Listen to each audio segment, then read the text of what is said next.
Evening. Yeah, wrong. And I'm going to go to the comments in a moment, and we'll just do the parish notes.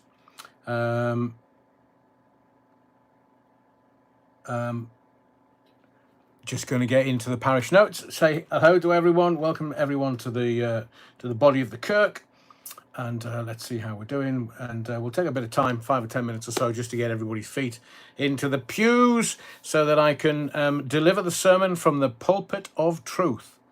And there's lots to talk about tonight. I am going to say to you that I'm going to give you 2 pieces of the jigsaw. 2. So, as I said to you last night, you need to have watched Wednesday and Thursday, the lives from last week, and digested everything that I said. Because tonight I'm going to give you 2 pieces of the jigsaw that you can go, right, okay. So you can see through the propaganda peddlers, you can see through the liars, the politicians, and everything, because it's right there in front of you. Now, I'm not telling me granny how to suck eggs. She was very good at that, sucking, calling me granddad. And I just want you to be aware of the shenanigans. And a lot of the stuff, it's silly season at the moment. The politicians, they broke up a week ago, 2 weeks ago, I can't remember now, because it just feels like it's a bit mad. But they're all holidaying and living in, staying with other people or other people's mansions, and taking private planes and all that malarkey that comes with power. More power. So they just drop the ball every now and again. And it's only when you know what the agenda is, you know what the end goal is, you know what they're doing, can you go, ooh, yeah, saw that one coming. So I will give you 2 pieces of the jigsaw tonight. We are going to, look, the 2 things that I hate in life more than absolutely anything else are liars and thieves, and those that shag around behind their partners' backs. But primarily, liars and thieves. So we're going to talk about, tonight, just in passing, because I don't want to, for you-know-who to have any more airtime than he's getting. But I'm just going to, as I do, I see through situations, and I'll give you the next step. Because some people are very clever at grifting. The grift's coming. It's coming big time. So Les Griffith says, the convicted stalker posted the police have cancelled his tours at a cost of £100,000 and they're going to reimburse him. Les, wait till I tell you what's going on. You missed it. Police are not going to pay for it. Of course they're not going to pay for it. Don't have to. Did you not hear the word Sue? Not as in, big, brassy, blondie Sue. Well, can you not remember? I'm going to have my day in court. Okay, and he did. He had 5 weeks. And he never took to the witness stand. He wasn't cross-examined by anybody. And they had to bring a KC in so that he couldn't cross-examine the victims in the case. And for all he's trying to change the narrative, he is a convicted stalker times 4, according to the law of the land of this country. And that's why he did jail time. Not because he's a nice guy and everybody made a mistake. No, he was convicted by a jury of his peers and then sentenced by a judge. And the judge actually got the sentencing wrong. He should have, he looked at the old sentencing guidelines when in fact one of the victims should have been sentenced for that under the new guidelines, so he should have been doing a 10 stretch at least. But this is the man that said, I want my day in court, and everybody went, ooh, hang on. Thought you were taking Nottinghamshire police to court and the BBC. So now you know he's a liar because he went to court, the High Court, twice and lost both cases. And in both cases he said, well, I lied. So he's a self-confessed liar, and you're believing any bullshit out of his mouth? We're going to talk about that later. So I wasn't having to go at Les per se. I'm just kind of in general, because Les is one of the good guys. Martin, hello Les. Hope you're well. There's me thinking that he isn't funny. He said that now. That is funny. Martin. Welcome to the Body of the Kirk. And to Paulie Galtieri, good evening, Adrian. You utter wrong. And hope you've had a good day. It's been interesting. Oh dear. It's been very interesting today. I will say hello to anyone that's possibly watching the live from outside of the country. So thank you, Paulie. Thank you for your very kind words. And Paulie drops a cock of the hat to Les. The convicted stalker is looking worried. It's not like he can escape to Miami or Las Vegas this time around. Very true, Paulie. Les says, I don't believe the police have agreed to reimburse him at 100k, at least not this quickly. There is more to this than the compulsive liar is saying. Correct, Les? We're going to talk about it soon. Bad Wolf Project says there is no £100,000 payout. Jesus. His disciples are thick. But from what I gather, talking to varying people, his disciples are going, this just doesn't make sense. This just doesn't make sense.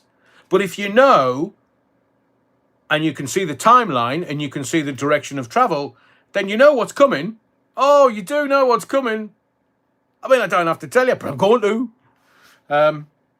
Because he's just evil. He's just evil. And I can't go into too much detail about what I did today and the advice that I was given.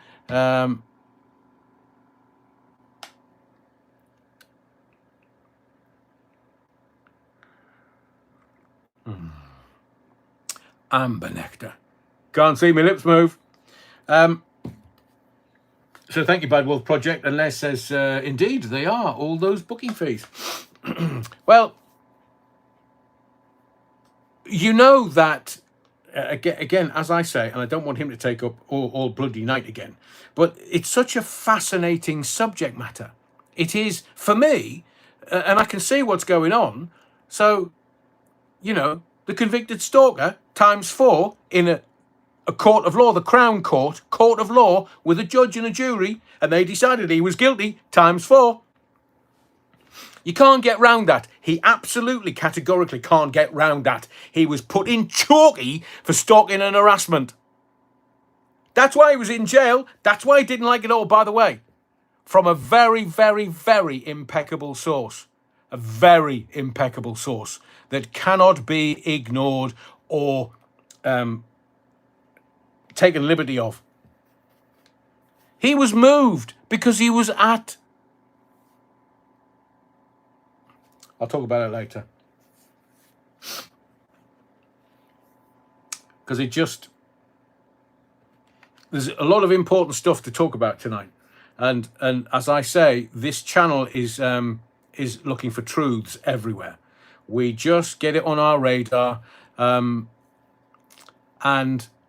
we go for it. So last Wednesday and Thursday, I made a conscious decision a few months ago that I needed and wanted to take this channel in a direction that I felt was in service of everyone that comes to the channel, either viewers or interacting with me via email or text, or I just wanted to be in service of that. Because what's coming is not nice and clever. I'm talking about the crooked, corrupt politicians et al. And the Chinese Communist Party. You'll understand that I reference them all the time because they're the world's evil. They are the world's evil. But then you've got Netanyahu, who's even more evil. And then you've got Starmer, who, well, when it comes out... What's that, Adrian? Well, just wait. I've been telling you for bloody 2 years, 2.5 years. I mean, before he was elected, I said to you, is he not scaring you yet? Bad Wolf Project says, Les, I listened to a few of his calls last night. It's genuinely reassuring to know that oxygen is still free because some of these people wouldn't make it if thinking were a requirement. Oh, look, they're just cannon fodder. I will say this. When you breach someone's trust and they find out that you have been lying again, it's the intelligent people on this channel that can see through everything. Me and others can see through it. And he thinks we're attacking him. We don't have to do anything. he's going to attack himself. This is self-sabotage writ large in public. This is, I don't know whether he wants, YouTube's not monetized. I don't know whether he's going to lose his channel or he's going to keep his channel. I'm not particularly interested. But what I am interested and fascinated by is his lies and his ability to spin furiously and get away with it and make certain people believe that he's the victim. That's narcissistic writ large. Massive. May as well put narcissist in bloody neon lights. And he can take the mickey out of me as much as he wants. Because I don't care. Sticks and stones, Bonnie lad. Don't care. And I know he comes here. I know he watches what I do. I'm not going to tell you how I know, but I know. So, Tablock Tracy had a few keyboard geniuses drop by my channel to critique my music. Bless him. Probably still trying to rewind Netflix on a microwave. So, thank you to everyone. Des Ashton's in the body of the Kirk. Welcome, Des. And Bad Wolf Project and Les Griffiths and and Alan Blindfold. Alan, welcome. Dougie's accounts have just been released on Company's House. No wonder he's raging. We'll talk about that. I mean, I have, bizarrely, Alan Blindfold, I've been sent the accounts, and, well, it doesn't make for great reading. It does, but not for him, for us, so we can see through stuff. So when he went into jail, Champagne Sippers had nearly £400,000 in it. Done now, £211,000. So 200 grand has gone whilst he's been inside. Oh, I wonder where that's gone then. So welcome everyone. Neil Cunningham. I might ask Dougie for a refund, even though I didn't buy a ticket. Call it compensation for listening to his inane drivel. Brutal, Neil. Kaz, welcome. And Stuart says, evening, Rev. Evening, all. I see Dougie's tour has been cancelled. I swear I didn't laugh. I would suggest to you that there was no tour. He only had one venue. He was saying to people, yeah, I'll just announce the venue on the day of the show. So if it's in Blackpool and you want somebody from Kent to come up to see you in wherever it was, wherever it could be. Could be in Edinburgh. He'd want the English to go up and see him. But he didn't book the Joe Longthorne Theatre. It's a 1,500-seater. He booked the Joe Longthorne Studio, which is a 150-seater. So either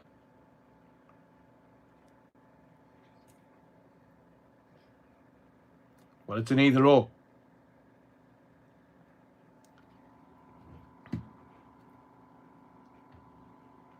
Oh, right, hang on a second. I've got it wrong. I have got it wrong. Thank you to those that can read a spreadsheet better than I. Alan Blindfold said it's 54k, not 211. That was 2023. Oh, hang on a second. So he must have lost 200 grand with the Jeremy Vine case. And it's down to 54 grand. So that must have been DC Janet Percival's.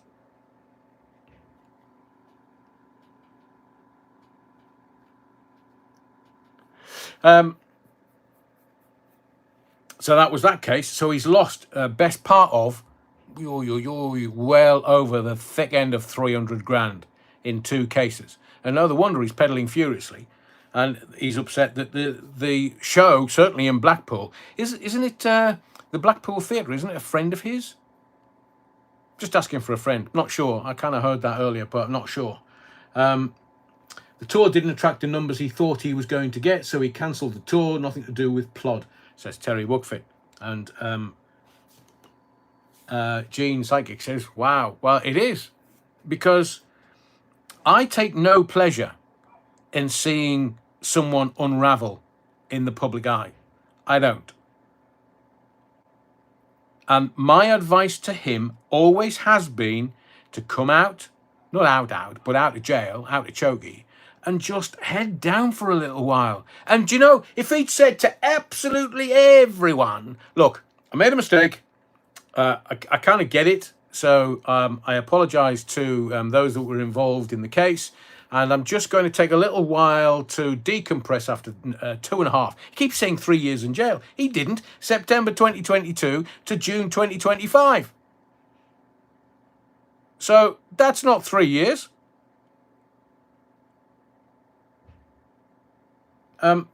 Louise Sampson, evening all, you wrong-uns. Evening everyone, Stephen Hall. What about the money that is unaccounted for? PayPal, GoFundMe. So I believe from the conversations I've been having is that his dexterous language, because he's very good at language, he's not said that the police are going to pay him back. He's actually said he's going to sue them. Oi, oi, oi, oi, oi. Where have I heard that before? Correct. He was suing the BBC and Nottinghamshire Police. Give me some money. Give me some money. I'm suing Nottinghamshire Police. Give us a pound. Give us a pound. Give us some money. I want some money.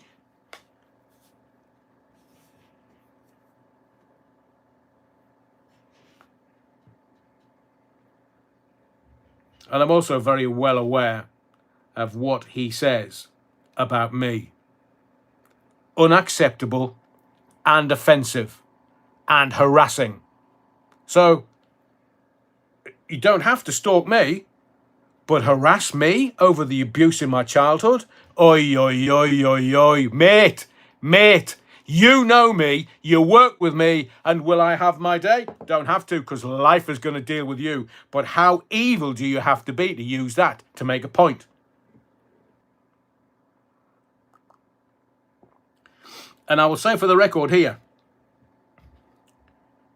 I've been told by people who know that that's unacceptable. So, we're just getting the evidence together.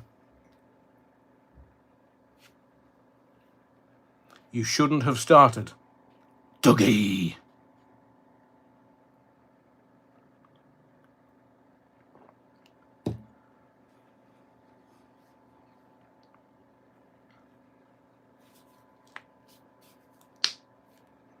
And he knows.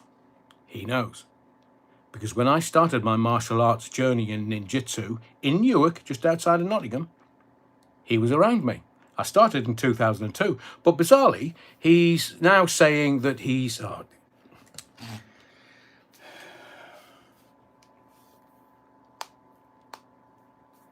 he can't lose face. That's why he is the way he is. He can't lose face. And when people call him a convicted stalker, and when people call him a liar, a self-confessed liar, he doesn't like it. He doesn't like it at all. So this is what's going to happen. I've told you, I've already alluded to it. He's going to say, I'm suing Nottinghamshire Police. Here we go. Pound a go. Here we go. I'm going to sue Nottinghamshire Police. Well, I'll tell you what. He's on licence.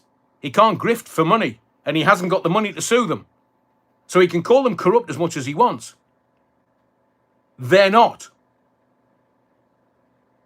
There is always bad apples in every barrel, including YouTube and the police and the NHS and any organisations, the civil servants, everybody. There's always bad apples in every barrel. But I'll tell you this. He should not tug the tiger's tail, because he will be hoisted by his own petard.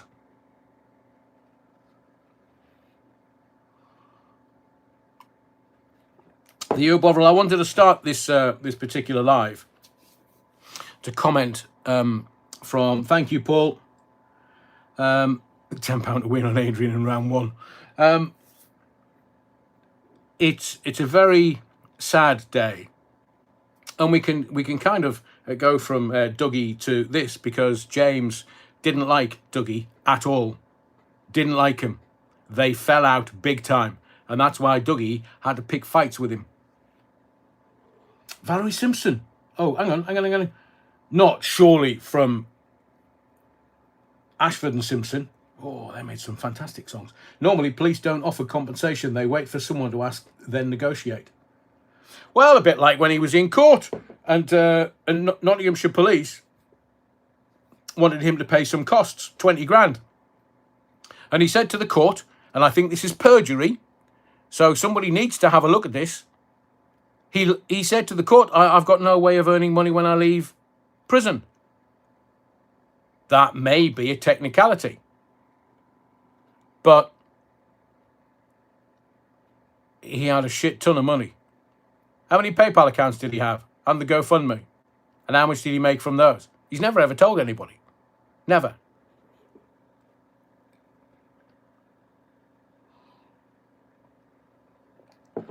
So James Whale, if you have thoughts, I know there's some people.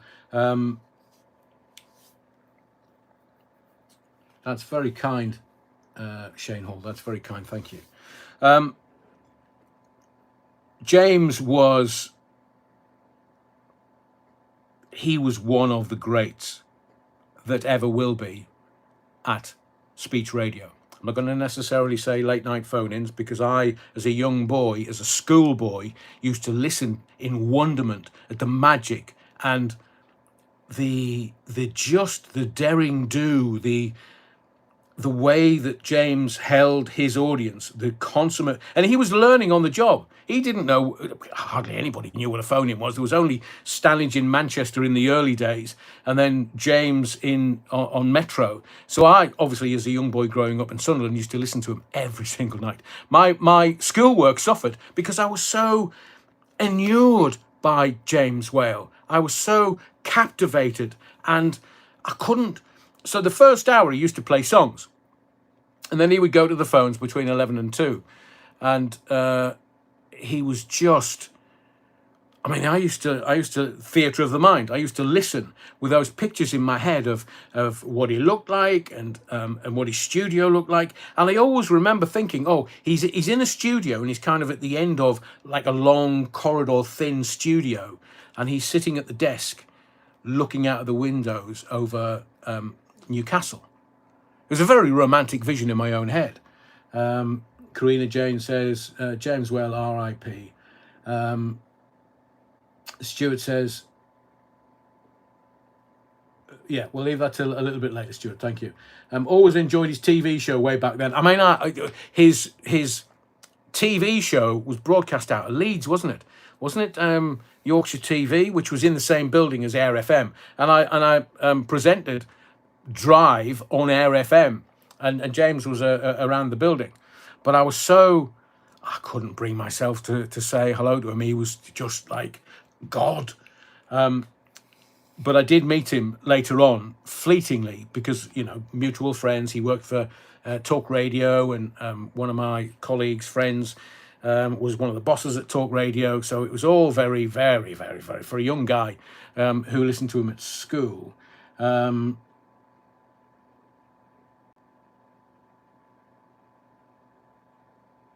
Yeah, I agree, Terry.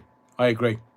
But it's just the nastiness of, and the pernicious way that he can't use big words.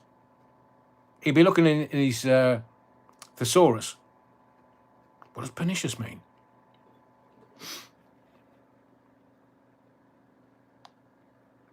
So James Whale, I'm a bit of a radio anorak, a bit of a radio nerd, having done it for 40 years. And it was, I believe that he was in a hospice.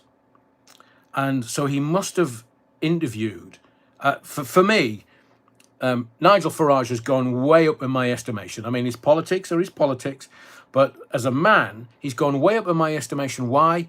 Because he just gave James his last ever interview, and just that one moment, like half an hour or so, to see James interview Nigel. I think that was a beautiful, wonderful honorific that Nigel Farage gave to James Whale. And James said, I've only got weeks left, and as it turned out, it was days, not weeks. But it's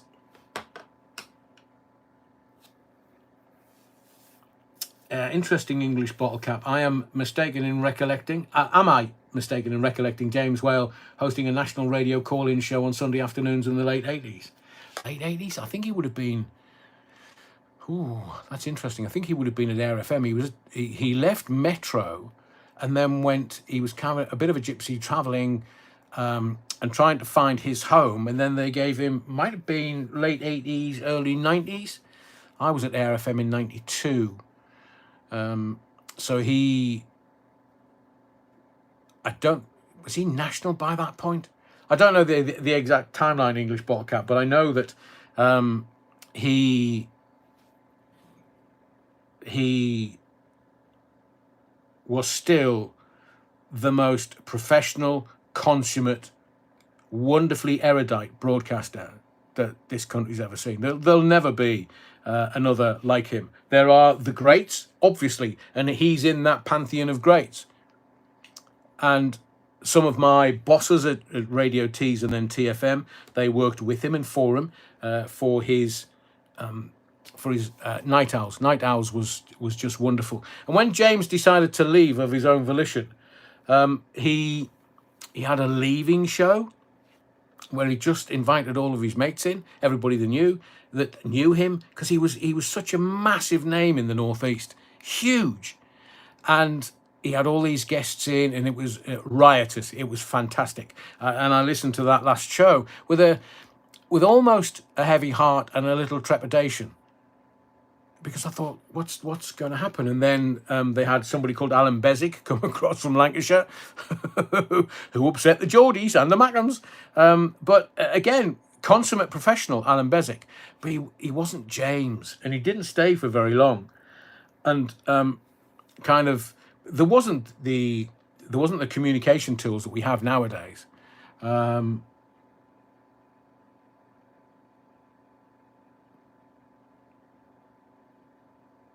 No, MMA's not violence. MMA is an art, Leslie. And I'm offering to do it to raise money for charity. So if you look at Dana White and all the great athletes in MMA, but I'll tell you something, for nothing, Leslie, he's not going to stop. He won't stop. He can't. So I think Terry Wookfit's right. All we need to do is just out his lies, every single lie that comes out of his mouth. And Leslie, look, you can go to whichever channel and you can go and watch and listen to whomever you want. But don't come here, because we've seen him for who he is. And our eyes are open. And I know him since he was 17, 1997. And the lies that trip off his tongue about, I've not seen him since I was 19, that would have been 1999, and I've told you before. It's real. It's a juxtaposition between one of the radio greats and one of the radio insignificants. He's done nothing anywhere. As much as you will try and big it up, I'm this, James Whale wouldn't have anything to do with him. In the same way that other broadcasters have been or attempted to be belittled by, in my view, someone who doesn't have the talent to be able to take on these greats, the pantheon of greats for late night radio in the United Kingdom. He doesn't even know who he is. Dougie. That's why I call him Dougie. He has no clue. He hates himself. I guarantee you that. Hates himself. And the Mrs. Belfield doesn't exist. It's a figment of his imagination, not mine. She doesn't exist. And if she does, bring her on camera. But I'll tell you, he won't, because he can't, because she doesn't exist. He's trying to maintain the narrative that he has control of. But he came out at the trial. He came out. So we can refer to him, he's either lesbian, gay, bisexual, trans, plus. He's one of them. He admitted to it to the judge. So, gay, bisexual or trans, which one?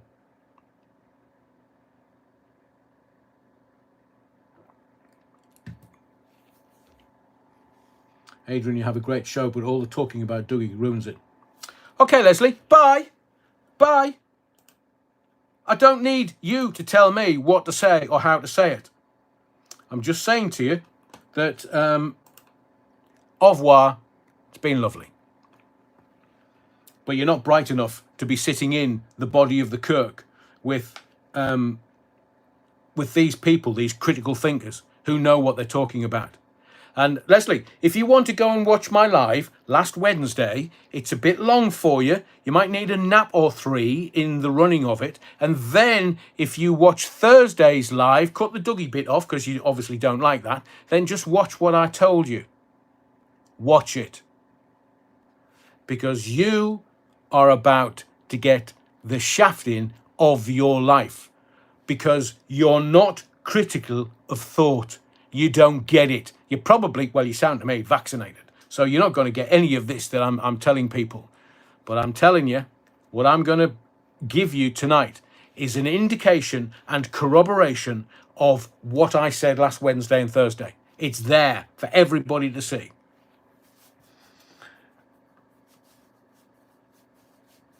Terry Wuckford says, Les, how many times did he say he needed money to sue the BBC? Did he use that money to sue the BBC?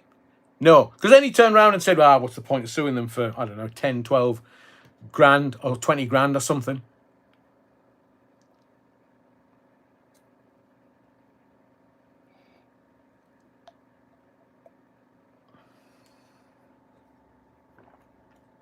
Yeah, there was an Eric Connolly that has been banned.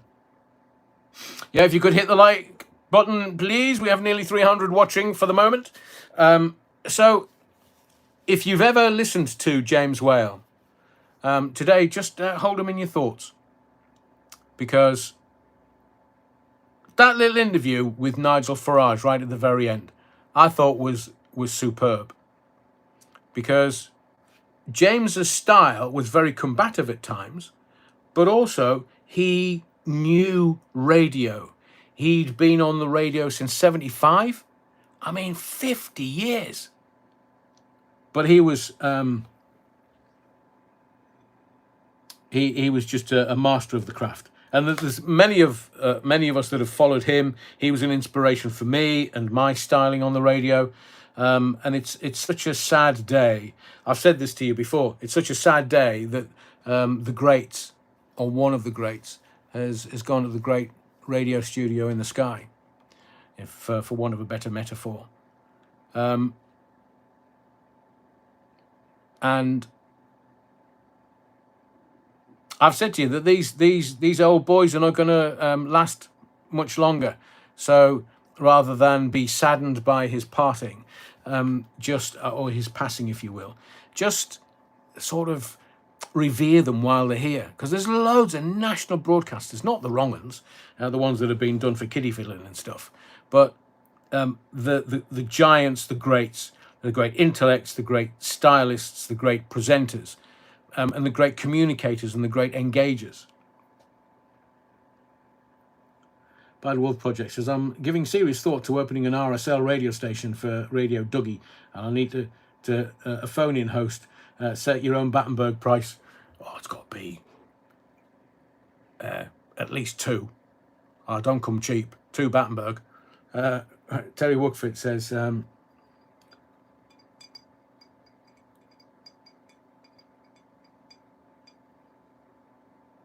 sorry, Terry, I'm a bit confused. To Les Griffiths, take it you didn't take in what Aid said, his reviews, etc. from the US. They funded themselves. Yeah, I've got it now.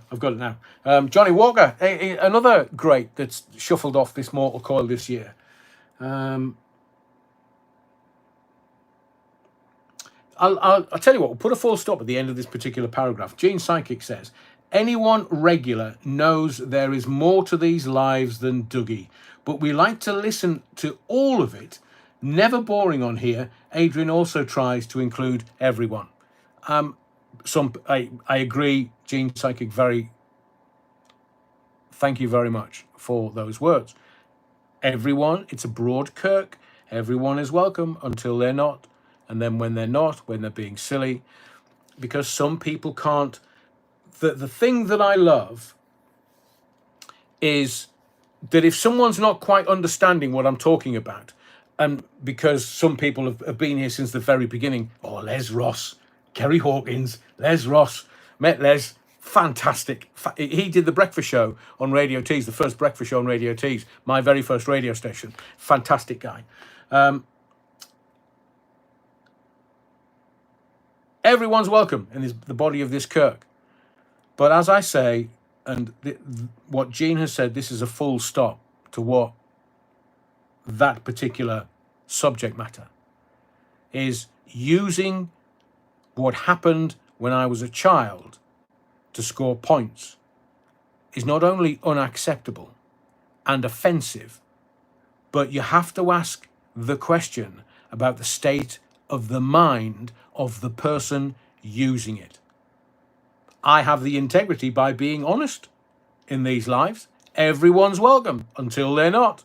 And if they start to get silly, well then it's no difficulty. Just don't stay. Go.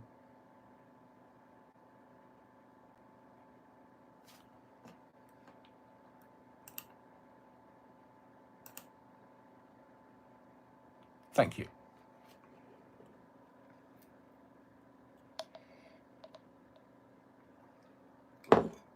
So let's get into some intelligent stuff, because I just feel we've wished James speedy travels to wherever we go to after here. We're not going to have any conjecture about that, but I wish James speedy travels. Last Wednesday and Thursday, I made you very aware of what was going on in the world and how we were contracting into a prison made of communist bars. And have you noticed how China, just as a little aside, doesn't have to adhere to climate change? That's because they're already communist.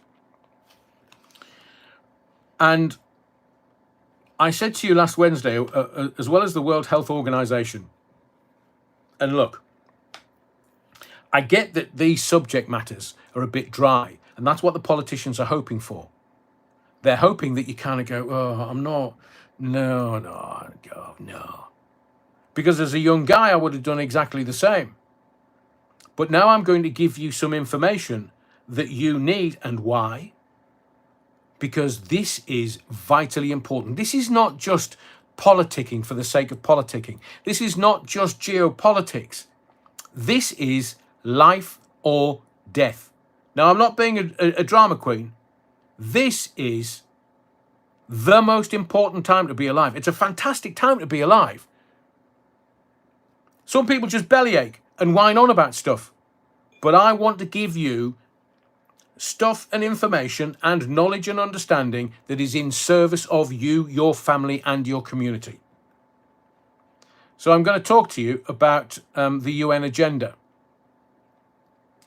So what the United Nations has decided to release today is that they're going to create a task force that will focus on the effects of what it considers to be mis- and disinformation about the globalist organization's ability to deliver on its mandate. Its mandate? Who gave them the mandate? Nobody. You didn't. I didn't. But the UN are now, and this piece of the jigsaw is all about communication. So the United Nations, who, well, no, I can't go that route. They are going to create a task force to focus on the effect of what it calls or considers to be mis- and disinformation. So, you know, when you're publishing stuff on social media, they're going to stop you. So if you say, I'm not very happy with my government, or I'm not very happy with what's happening, or I'm not very happy with this, they're going to stop you, because they're just going to go, it's misinformation, it's disinformation.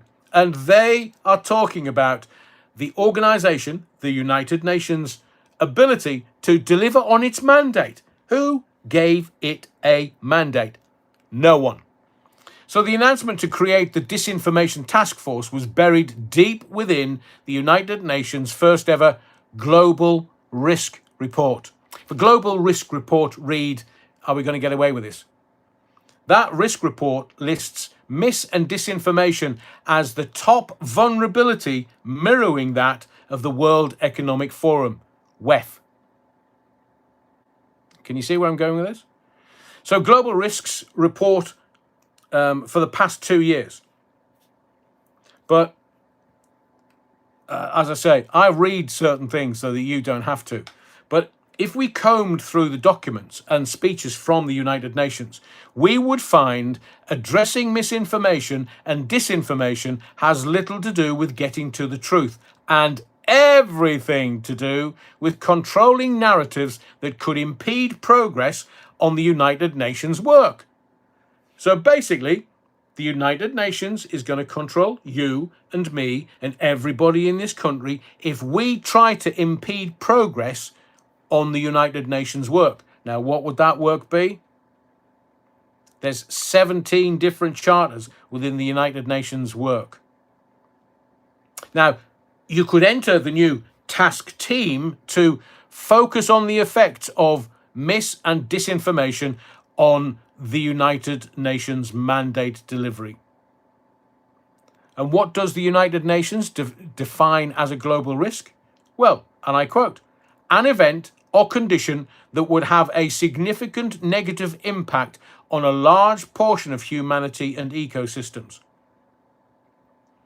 I'll read that to you again. This is directly quoted from the UN's paperwork. The UN, United Nations, defines a global risk as an event or condition that would have a significant negative impact on a large portion of humanity and ecosystems. So they're saying a post on social media might have some significant negative impact on a large portion of humanity and ecosystems. So we want to eat meat. Oh, can't eat meat? No, that's going to affect the ecosystem. But what about man and woman? Well, we don't care. Go and eat an apple.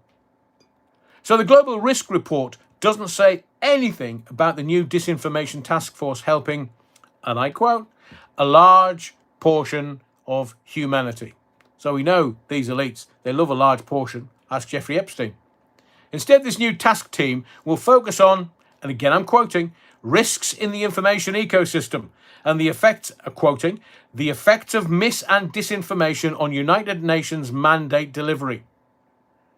Who has given them a mandate? Oh, let me think. The politicians have signed it away. Well, this basically means it will try to stamp out any information that slows the United Nations progress. And what is at the top of the United Nations mandate? Remember me telling you about the SDGs last week? The Sustainable Development Goals, or Agenda 2030. I definitely told you that last week.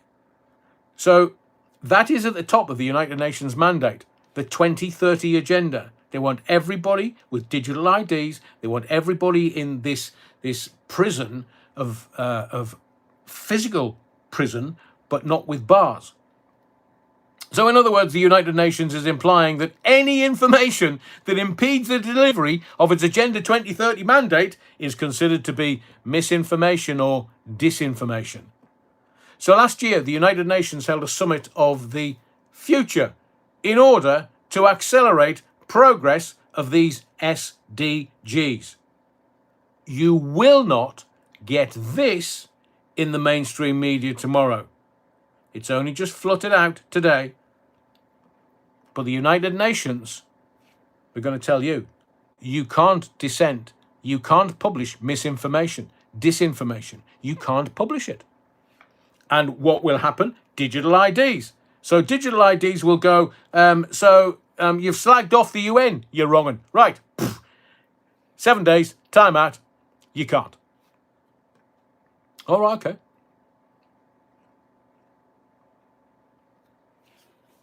So there's another part of the jigsaw I told you all about this week. Oi, oi, oi. Just hitting the wires. Invictus are replacing Harry with Beckham. Literally just arrived on my wires. So we might talk about that in just a little while. So this piece of the jigsaw will sit underneath the digital ID so that they can control you and whatever you're doing. So you're going to have to sign into everything. You're going to have to sign into all of your socials. You're going to have to sign in, as the Australians do now. If you want to watch YouTube, 16 and over, and you've got to sign in. And what are they using? Facial recognition. Because we will be told in this country, We've just got to make sure that the illegals don't get into anything or everything, or so we're going to map everyone's face. And then we will know that you have legitimate access to socials and you can pick up your money from the government and your house from the government. And the government is going to control everything. Digital ID. And sitting under that will be the United Nations. Sitting under that also will be the World Health Organization. So they will create this stranglehold on you and me and everybody else. I literally cannot see a way out of this. And I know, James T. Kirk, when he was on the Starship Enterprise, he always fought the aliens and he always won. It was that kind of hope thing that people didn't think that, if aliens land, they're going to kick our ass.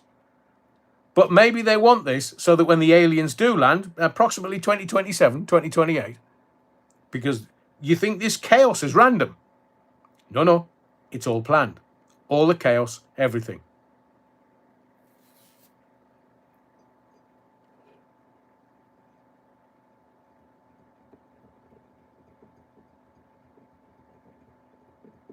And they're pushing it hard. So I still don't know why Klaus Schwab was, I do, but I can't say here.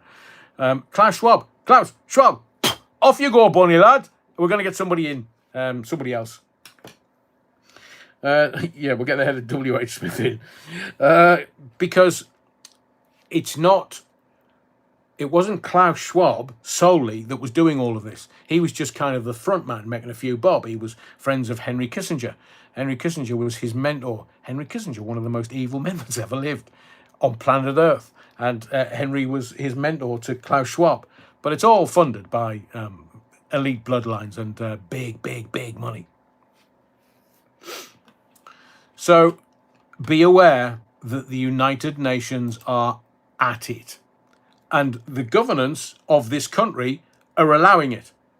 So whether we take the mickey out of Ginger Growler or Rachel from Accounts or 2T Ikea, Backdoor Starmer, he's Backdoor Starmer because, he's taken us back into the European Super Union by the back door. Napoleon Bonaparte, he's been arrested again. Is this over the... Thank you for that. I haven't seen that before we came in. He's been arrested again. Is this over the supposed assault?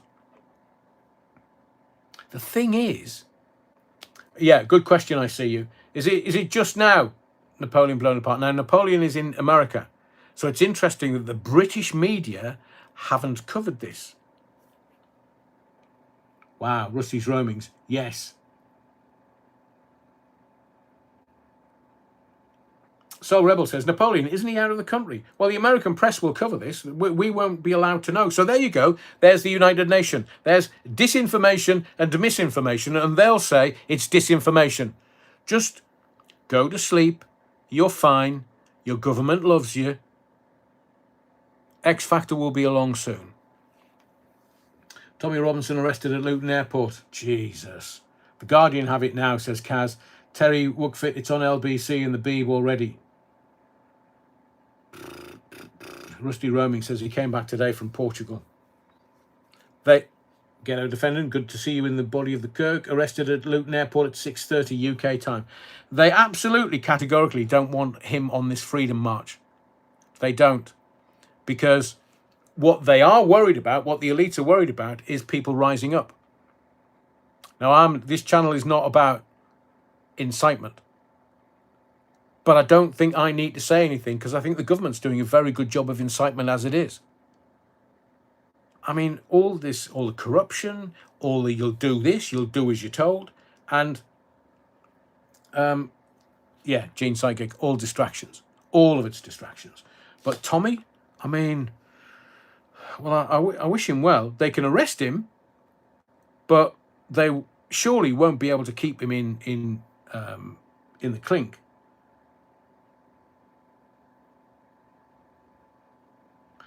Interesting. Les says, I have doubts about Tommy Robinson or Stephen Yaxley Lennon. Odd how he is always arrested when the government is up to something. I've told you the deadline, the line in the sand, August 21st. We're already into August 4th, and I was telling you last week about this before we were in July. Ooh, Bad Wolf Project, good point. Is it incitement or is it gaslighting to rile up the public? Oh, Ray Norton, teacher sacked for commenting on Lucy Connolly. Jesus. Inform rather than incite. That's what I'm trying to do, Vix Tex. But I thank you to everyone who's kind of made me aware of this. My take on Tommy's situation. Look, if you're drunk and you're going to front up somebody who can take care of themselves, well, then it's your own stupid fault. But it'll be interesting to see. I mean, St Pancras is absolutely wall-to-wall CCTV. Wall-to-wall CCTV. British Transport Police have their own CCTV in there. I wonder if they don't have any CCTV on what happened. I see you says, all orchestrated. Don Wigley, yeah, we talked about James just a little earlier. Insight, not insight. Correct, English ball cap, thank you. Yeah, I think Vix Tex nails it. It's outright persecution. But the process of whatever law is in place has to be seen. So if he's been arrested, technically we can talk about it in general sense, but if he's charged with anything, then we can't. And that's what they rely on. That once, if someone is arrested, most of the media will back off and just report on the arrest. And then if someone is charged, they will not absolutely, categorically, take on the story after that because it becomes sub judice under the judge. The temperature of the country is bloody scalding, says Jackie Glasky. I know. I agree. That CCTV will be conveniently down for maintenance at the time. I agree. Ian McGee and Mark Bryden. We are all Team Adrian Allen, aren't we, peeps? Yeah, of course, Mark. Thank you very much for your kind words. In fact, no, I would rather that everyone was critically thinking and would question everything that I say to them in the same way that they would question everybody else. Because I can only come here with the truth, armed with the truth, and try and give you insight in the way that I do. Kerry Hawkins says, Adrian, have you heard anything about plans to put cameras in classrooms? I have, Kerry. I do know that the Chinese Communist Party already have cameras in classrooms. And why do they have cameras in classrooms? To make sure that the students stay awake, that the students are attentive and watching what the teacher's providing. And if they turn away and they don't, well, then hell mend them. The Chinese Communist Party will be going like, when you grow up to be big and strong, you're not getting a house or a job or anything. You can scrap about in the mud for food. Terry. Ian McGee. If the CCTV at the railway station isn't available, there's no evidence he committed an assault. It's very clever, but I think there were witnesses there, so they may have taken their statements. Sonia Poulton had her feed cut this morning when she was talking about free energy. That's why poor Nikola Tesla went the way he did, because he was saying, oh yeah, we can do it. And there's people that have been able to power cars with water, and they've mysteriously disappeared or been Epsteined. Les Griffith says they should have cameras at school gates to deter the immigrant kiddie fiddlers. Agreed. But I think that, as I've said to you before, I've been to Davos a few times, and I've spoken to the locals quite a few times. I've been in all the restaurants, the best Italians there, which is fantastic. But Davos is not really a big place. It has lots of hotels, and it has lots of ability to host big things. So the locals really got upset about the amount of Chinese that were going into Davos for the World Economic Forum. Like proper, people were complaining, it's just bloody Chinese everywhere. Whatever they say in Swiss, I think it's German. But So I would talk to them and say, is it really a bad thing? Oh, well, because a lot of people in Davos make a shit ton of money out of the World Economic Forum. They can charge rental on their apartment or their house or their car or their drive or anything. And they can make a year's money in 1 week because the rich and elite want to be in Davos for the World Economic Forum. But it's this fact that we're all the Chinese, they're just taking over. That's what they do.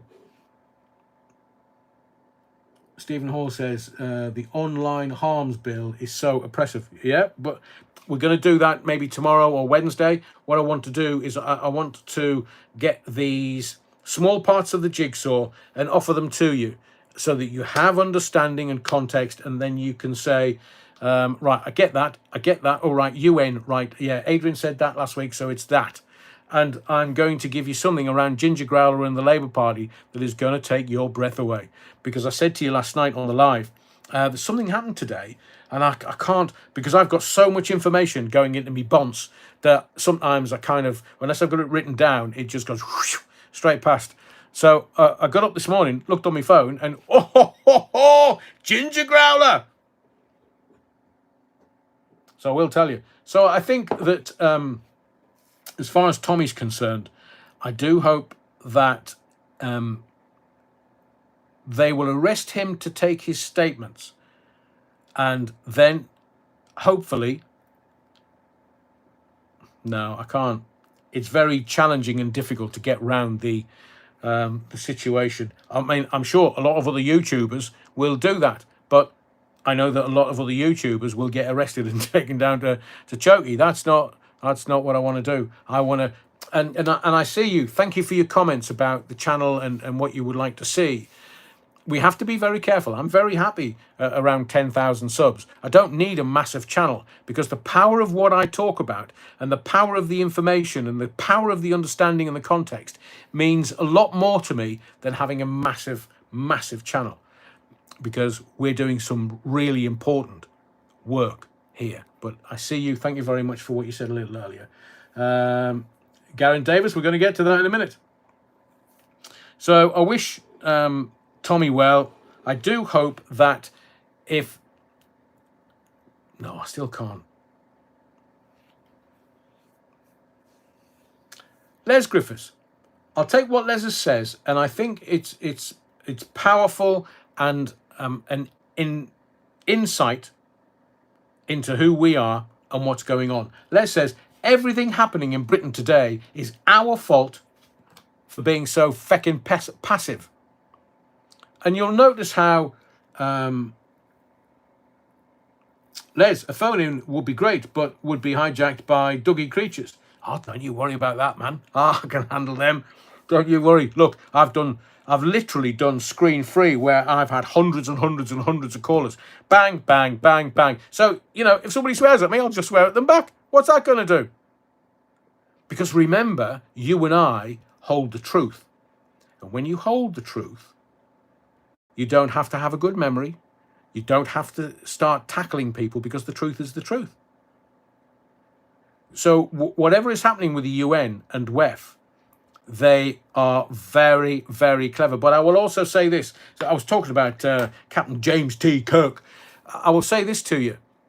The reason why they're pushing it really, really hard to get across the finish line is because they're worried. We are waking up, and not WEF just gone, but the WEF in 2024, January 2024. Ursula von der Leyen, bitch, she said, the people don't trust us anymore. We have to regain their trust.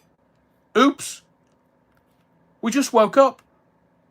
And now we're looking at politics, and we know that the two-party ruling party, Una party, they've got no power now. Because we're waking up and saying, whoa, hang on a second, you're doing what? And because channels like this and the audience that you are saying, hang on, so that's that and that's that. Jesus, they're doing this? No, not on my watch, not in my name. So the Labour Party and the Tory Party are finished. They're over, they're finished. The political elite, they want them to continue because they want their power to continue. They want their grift of money to continue. But it's not. So some people are saying, well, I told you about the middle classes last night getting an absolute shafting in October. You mark my words. The middle classes are getting it. They've already done the pensioners, the young uns and the kids. They've not got any money. But the middle classes, oi, oi, oi, oi, oi. I hope they lube it up before they stick it in. Gene Psychic, never going to happen. Yes, that's exactly it, Stuart. Thank you for letting other people know. That's why we call him Dougie. And also remember, he called it. Oi, oi, oi. I've kind of jumped in. He phoned. Kerry, thank you. Let's celebrate the first super on a live stream. Oh, brilliant. Thank you very much, Kerry. Appreciate your support. So he called and this used to be his MO. He never, ever, ever, ever, ever, ever, ever called my phone in. Never. Because I don't give a rat's ass who's on the other end of the phone line. If they're trying to be clever, I don't need a call. I will do something like this. So he called Graham Torrington. And what he was trying to do was he was trying to get Graham Torrington, I believe, in trouble. Because he was talking about having sex with his dog. This guy, Dougie. And Graham, because you have something in law called live defence. But normally, radio stations have 8 seconds delay or 2 times 3.5 seconds delay. As I've said to you before, people used to come on my phone-ins, whether it was in the northeast or the northwest. I mean, I had a networked show from Scotland all the way down to, is it Totterington? About 50 or 60 mile outside of London. I covered the whole of the UK. It wasn't national, but it was bloody large. And I just used to laugh if somebody came on and went, oh, here, Adrian, Foxtrot Oscar. I would just say within 3.5 seconds, no, you can do what, and off you go. But as I've said before, I'd have a full switchboard and everybody on that switchboard was listening in real time. So if you're sharp, somebody goes, oi, Foxtrot Oscar. And then I go, no, you, go off. Everybody that's on that switchboard is listening to me swear and them swear. It's fantastic. It's the best fun with your clothes on. So you can swear at people, you can abuse people if they need to be abused. And everybody else, the next 10 callers are like, oh, shit. Hello, Adrian, I'm a first-time caller. I'm a bit nervous. I bet you bloody are. So, yeah, Stephen Hall says nothing's ever random. Yes, thank you, Kerry. Forgive my manners. Thank you for your support of the channel. So, we need to keep an eye on whatever's going on. And I don't believe that, I'll say this in a more general sense, I don't believe that the government will be stupid enough to try to do something that would rile the people of this country. Or maybe that's what they're after. Maybe they want us on the streets. Maybe they want us, pitchforks looking for a lynching. And I use that in metaphorical terms, of course, because that's what they used to do in the 1300s. Wat Tyler led the Peasants' Revolution, and the barons went, oh, right, all right, what man. Yeah, fine, don't be worried. And Wat Tyler was a made-up name, wasn't actually real. Kerry says, you know how lucky we are to have this show. Come on, send Adrian some love and help to keep it going. Thank you, Kerry. That's very kind of you. And I will say, Kerry, a lot of people that come to the show come for that same reason. So they're getting information. So already I've given you the UN. We are going to get the ginger growler. Oh, dear Lord. And so I wish Tommy well, because there's bad actors at play here. And that's like a gaming term. So legally I can get away with it. Napoleon Bonaparte says, I can sum him, Dougie, up in one other word. Nobody.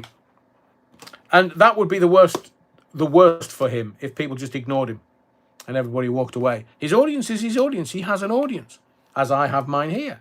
But saying stuff about child abuse and child rape is unacceptable on any level whatsoever. And he thinks he's clever. The police don't believe he is.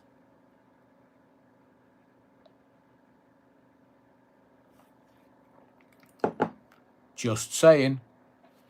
Terry Woodford, Wat Tyler was a bellend. He trusted the king to follow through. It killed him. His trust. Yeah, absolutely. You can't. There's a difference between rich and wealthy, which I've told you before. I'm going to get back to what I want to tell you tonight. And I put a whole load down about Dougie, and I don't want tonight to be about Dougie solely, because there's important stuff. I want to get to an anonymous emailer. They know who they are. They know that I respect what they say, and I always have a great time intellectually with this individual. But for the moment, they will stay anonymous. But it came in via email today. And if the emailer wants me to let anybody know who they are, then brilliant. I will do. But for the moment, I will respect your anonymity. So, word in certain circles in the UK is there is not currently a change of leadership ongoing in Ukraine. Well, they've made billions. Contrary to certain, there is contrary and contrary. My mistake. Contrary to certain wild ass theories floating about, except maybe they aren't wild ass theories. I did ask, what's happened to Sniffy? What's happened to old Zelensky? Is he back in Paris buying another Bugatti for his missus, or is he in his hotel in Eilat painting the reception for the new guests that are going to arrive, or is he booking off to Central America to have his plastic surgery done? Bless him. Do you think they could add 6 to 8 inches on his on his legs? He's only cockeyed. He's tiny. So, except maybe these theories are not wild ass theories. They're merely lead-ins to a real leadership coup. So once again, the Ministry of Disinformation has its puppets out, giving us certain amounts of half-truths. A certain head of the Ukraine armed... Do you know, I forgot to put my light on. That's probably why. A certain head of Ukraine armed forces, one Valery Zala... I'm not going to pronounce that, because I've got no chance. Now the Ukraine ambassador to the UK, no less, will probably assume the mantle of El Presidente for the greatly uncorrupt and very democratic Republic of Ukraine sometime in the very near future. So where's Sniffy? You would think that the heroic Mr. Zelensky, that's Sniffy to me and you, retiring to a sanatorium in the south of France prior to successful treatment of his PTSD and nervous exhaustion. Quite. The rumour pumped out was 3 very high officials in Ukraine's halls of power, namely Kirillo Budanov, head of military intelligence, Valery, the guy that I can't pronounce the second name of, it's no vowels, it's all consonants, and Andrei Yermak, head of Zelensky's presidential office. They are supposed to have met in the Alps. That'll be Switzerland. That'll be Davos. I'm not suggesting that they went to Davos by any stretch. I'm just saying Switzerland. Got a lot to answer for. And it's very unlikely, they were supposed to have met in the Alps with UK and US officials, which is highly unlikely because the 3 of them despise each other. It is hoped that the nasty man in the Kremlin, that's Mr. Putin to me and you, who won't negotiate with Zelensky, will, of course, rush to the negotiating table with one of the other 3, Mr. Zelensky. So let's put aside the fact that Mr. can't pronounce his second name is actually a Banderite of the highest order. Making Heinrich Himmler, thank you for your Bovril, thank you for your continued support, young sir. Making Heinrich Himmler look like Wolfie Smith from Citizen Smith in the 80s. Remember that one? Tooting popular front. Declaring a ceasefire as he will be so impressed by the new president's wit, charm and charisma. Mostly so that we, the UK and the EU, can continue to arm and train the Ukraine in order that they can kick off again the end of next year. That'll be 2026. Leading into war in Europe in 2027 against Russia. Because that's when we will be ready to fight them on the beaches, on the landing grounds, in the fields and in the streets. In the hills, to paraphrase a certain wartime leader, Starmer will never equal. Now, the chap whose name I can't pronounce has, of course, been very busy since his appointment to the Court of King Kames, redecorating his new pad, moving his furniture over from the war zone, and wallpapering his new living room. All while receiving lots of briefings and chats with the British Foreign Office, the BFO for short, and other Whitehall and Westminster mandarins. Back the Chinese again. He must be briefed up to buggery and beyond. Oh, I say. Spherical deep. He is now pumping himself up as the saviour of Ukraine, ready to step in and rescue Ukraine from the oncoming military disaster. His own words from a recent interview in Vogue, of all magazines. So if you see a soon-to-be ex-president rapidly move to the south of France, whisked off by his new French security team, there's a good story there too, and an ex-ambassador opened his arms in welcome to Mad Vlad, you know, the Putin boy. Don't say I told you so. After all, Provence is very nice this time of year. So I think basically what the emailer is saying, that Sniffy's on his bike and his missus won't be happy with just a bike. She needs a Bugatti from Paris. And, well, he'll be off-ski. He'll have to go and go to rehab for his nervous exhaustion. So, all that nervous exhaustion, bless him. So, thank you, anonymous emailer. I do appreciate, as ever, your emails. I do appreciate your contact. Yeah, exactly. Gene Psyche, they're all in the club and we're not in it. I might retreat away from that because I don't want to tell anybody that I'm in the club. Can you imagine? It's years of beer that's done this to me. Zelensky not missing. He's in the lab cooking. Thank you, Ian McGee. And Amalia Grassi, I'd love to have my own music show. Amalia, you can do. There's loads of places where you can do it. I have a little music show on a Saturday evening. It's just you can be the kind of rock chick, an alternative.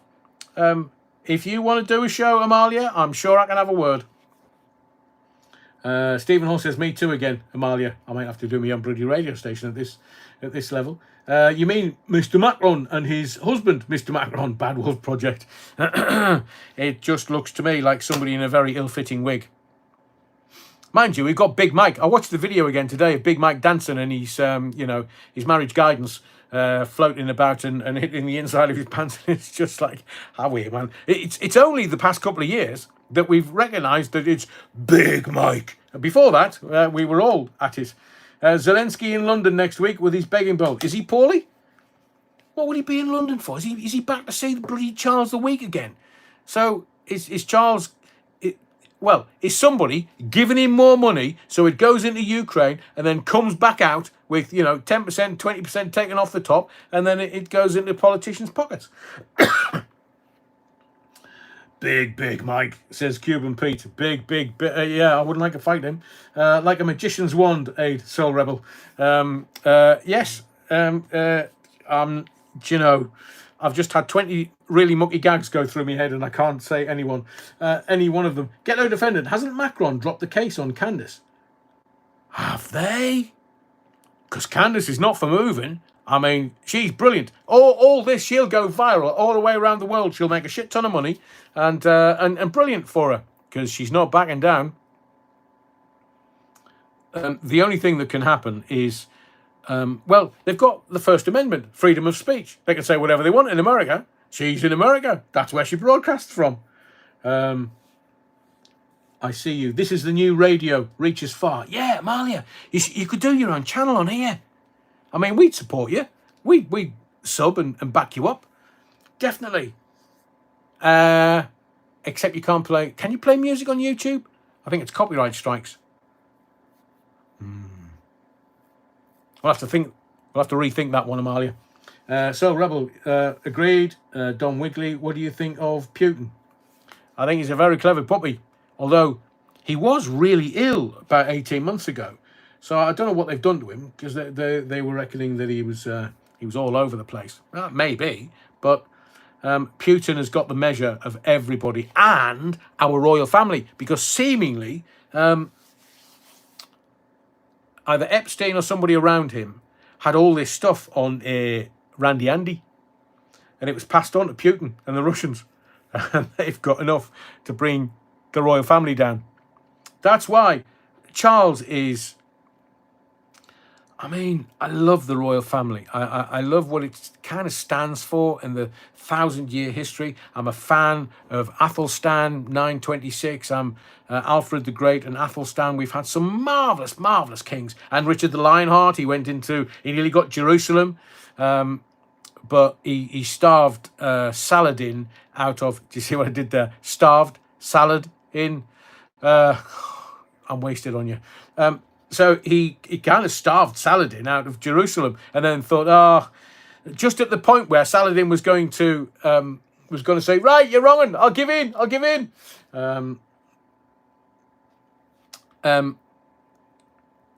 He walked away.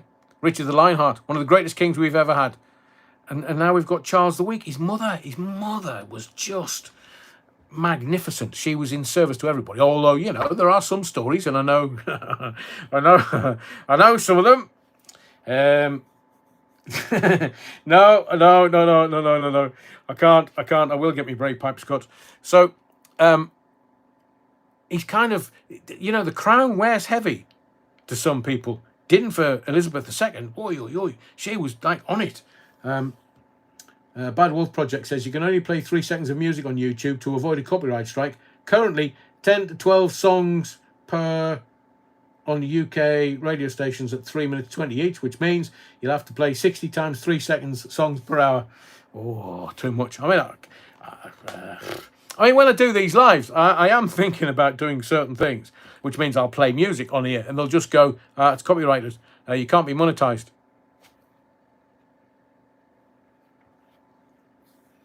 Kerry Hawkins says Charles is a disappointment. Kerry, I call him Charles the Weak. Bloody thing. Remember, he's not been king a day, and he's already complaining. The bloody pendant one. Bloody thing. I mean, I wear Charles. Your mum was given years, but she was a class act. Was Elizabeth II. Putin outed Tucker Carlson for trying to join the 3-letter agency, not FBI.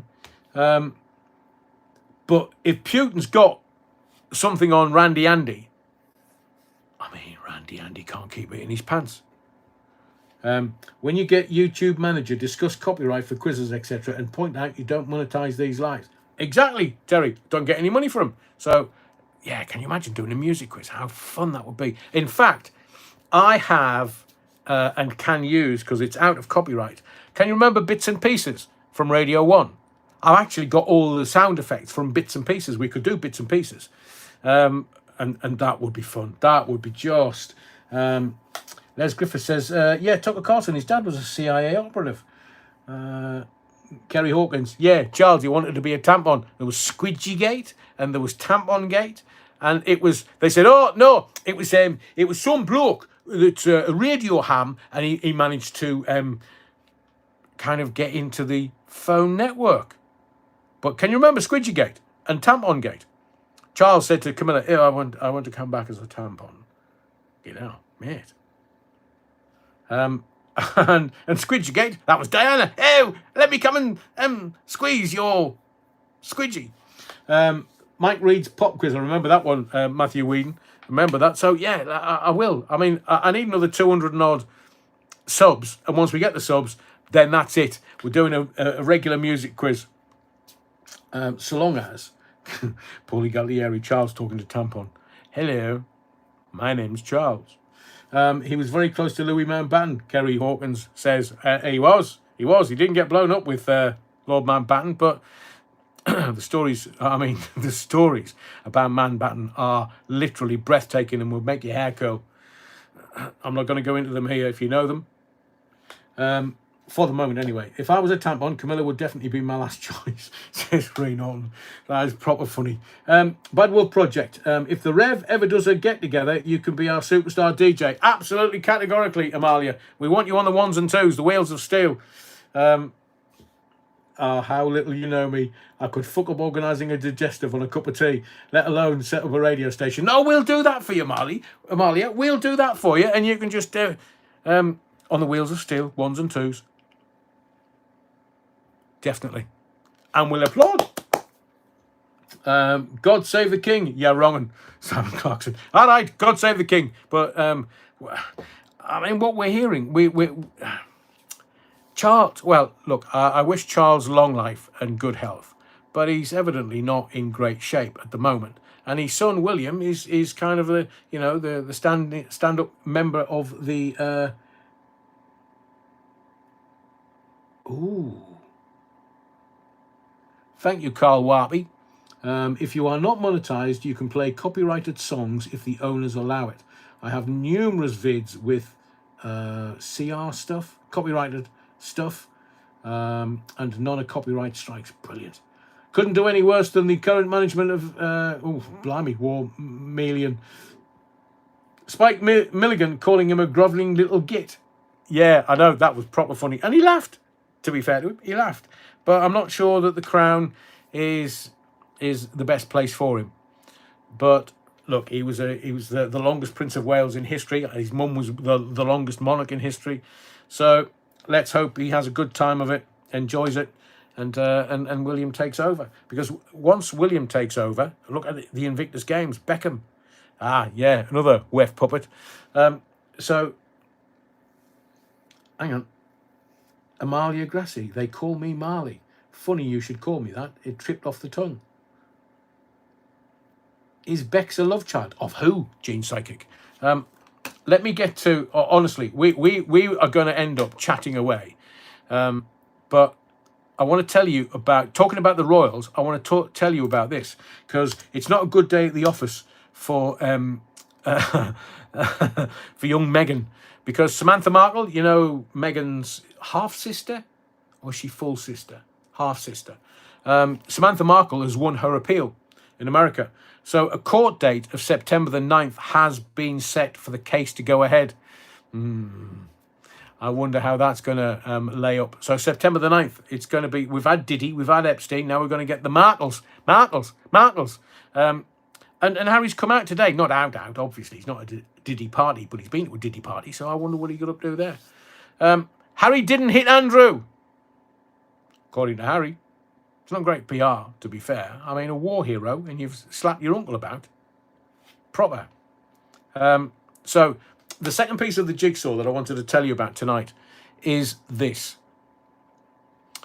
I want to talk about digital IDs and allotments. Now, it kind of came out yesterday.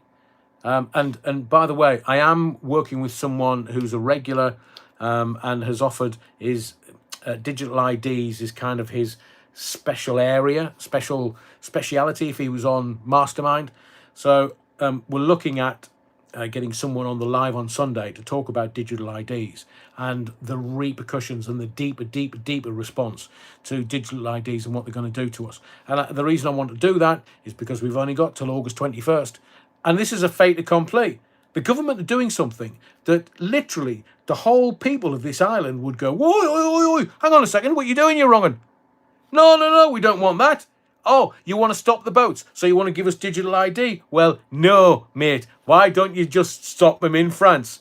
Because literally, I could stop these boats in, well, give me 3 or 4 minutes, and I could stop them. The French are not going to do anything. The bloody hell, man. The French resistance, it was the word no. That's as far as it went. So we're going to talk about digital IDs. We're trying to arrange it. We're going to try and have an hour or so on digital IDs. So anything that you want to ask, we're probably going to do it on Sunday. So you've got my knowledge and you've got this this expert that's very kindly agreed to come on one of the lives. We just have to arrange it, and I'm really looking forward to it. So under Labour, and have you also noticed, when you write something in Word, Microsoft Word, they don't know how to spell Labour. Thick twats. So they have Labour and we have Labour, and our Labour has been longer than their Labour. They're just thick, the Americans. I'm sure there'll be others that would concur.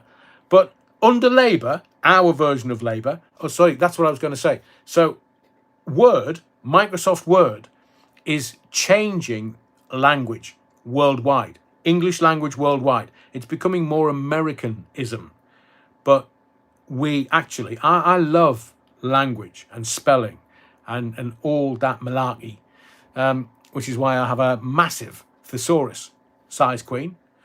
But the Americanization of the world with Microsoft software means that every time I put the bloody word Labour, as in Labour Party, Labour government, it won't accept it. Anyway, under Labour, house building has fallen to a near decade low. Oh, let me think about this. Ginger Growler and Rachel Reeves shafting us over money, and then Fat Lammy's gastric band, who just travels everywhere, and he must be on Ozempic. Well, he must be on fat jabs, because it would have affected his health. All that money, all that food. But what I believe we have here is people within the Labour Party are issuing these leaks because they're killing off Ginger Growler's push for PM. She's too posh to push. Now she's from Manchester. So Ginger Growler is going to miss her targets for house building by a considerable margin. And Ginger Growler has said to the councils, oh, look, right, just divert your attention away, because I'm probably going to, we said we were going to make $1.5 million, 300,000 a year, and they're not getting anywhere near that. So what she said now is, what you can do if you're a council, you can cash in on allotment land to build houses. Now, last Wednesday and Thursday, I told you that if you haven't got a garden, see if you can get on the allotment waiting list, because they're going to stop you from being able to grow your own food and eat naturally. And Ginger Growler, she's another weft puppet. They all are. Rachel Reeves, she stayed there for the whole bloody week. What was she in there for? Begging Bill? Give us some money. Give us some money. Are you Chinese? Give us some money. No, the Chinese are normally down the casinos gambling it. If you know, you know. So Ginger Growler's going to miss her targets for house building. She's saying to the local councils, you can cash in on allotment land to build houses. Oh, right, okay. So you can't grow your potatoes, and you can't grow. I've told you, one of the nowadays you can't be a rebel because, well, digital ID. You won't get any food. You won't be able to stay. You live in a mud hut. You won't have shoes. But the greatest form of anarchy at this current moment, before the aliens and before they unleash the aliens on us, and you think I'm joking, it's to grow your own food.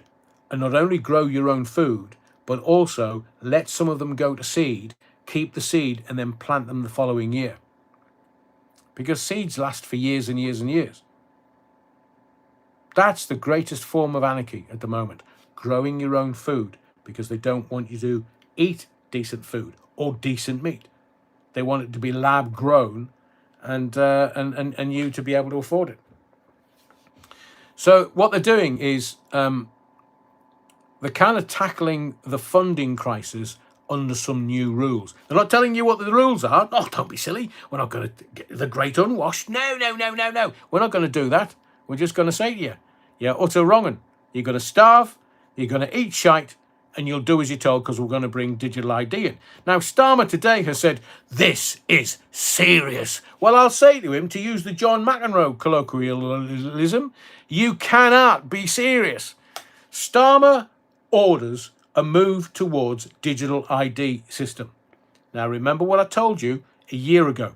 During the summer of 2024, Tony Blair said, unique digital identifier. Now, if you're reading the press now, this is going to be said more and more and more to get you confused and accepting of a unique digital identifier. We've already got them. We've got passports and driving license and NHS numbers. We've got any amount of ways of identifying who we are, and they're going to have facial recognition. I mean, can you imagine just mooning at the facial recognition cameras? I'm sure if I did that, I'll get arrested, knowing my luck. But Starmer, this is serious, orders a move towards digital ID system. They've known. Blair wants in there. He wants into that little bit of honey pot. He wants the money. Show me the money. And little cockeyed Sunak, rich boy, He told the Chinese, you're not going to do it for us. You're not going to help us do the digital ID system. The Tories were already on it because somebody somewhere has got to make the money. They are now, Downing Street is now considering, and I quote, they are considering in detail the workability of an unique digital identifier. Importantly, for all residents. Now, obviously, what they're trying to do is they're trying to sell it in. They're going to give you a solution to a problem you didn't know you had. And I'm going to get to Labour in a second, because these feckers are snake oil sellers. But what they're saying is for all residents, over 16, over 18. Is there an age limit on it? But they want to be able to check an individual's right to live and work here, as well as provide access to welfare, healthcare, or housing. And they're not even going to let you have a say. Now, I did say to you that Starmer was abjectly evil. So he's pushing all of this through. He knows he's doing the WEF's bidding. And he's doing it because he wants to go up into the upper echelons of the elite. He wants to get up in there, but he won't be allowed to. He's just a grunt. The most he can wish for is become a lord and go into the lords and just sit there doing absolutely bugger all, stick your finger up your arse and just take the daily allowance. Thank you very much. But the Labour Party are kind of in on this. They know that Starmer's done. They know that Starmer is toxic and he will be gone soon. So they're manoeuvring to try and make sure that the electorate, me and you, will accept some new leader. Ginger Growler, the bullets are flying over her bow. Rachel Reeves is not going to get anywhere near it. That was why she was crying, in my view, in the House of Commons. They're never going to tell you the truth, but she's realised she's never going to be the Prime Minister. She's not even a Chancellor, in my view. But Labour have no idea. They have no new idea. And what they're trying to do is they're trying to get us, me and you, to kind of give them a direction of travel to be able to get to the next general election and win, which they're never going to do. The Tories and the Labour Party are finished. Finito. Over. So, have you had the Labour Party survey through your letterbox yet? It's a Labour campaign survey. But whatever you do, don't mention the grabby grants. Now, in this Labour campaign survey, you are asked to tick the box of what issues are important to you. You know what's coming, don't you? So they say, tick the boxes that are important to you. Is it housing? Is it crime? Is it education? Is it climate emergency? Yeah, right. Is it NHS? Is it public transport? But fan my brow, there's no box for immigration. And it's the number one issue for everybody in this land. And the campaign survey, can you imagine how docile and thick the Labour Party must be in trying to kind of go, no, you get, I'm thinking about drawing a box on there, ticking it, going immigration. Because it's not like a vote or anything, you can't spoil your vote, but this is abject stupidity from people who are supposed to be quite intelligent.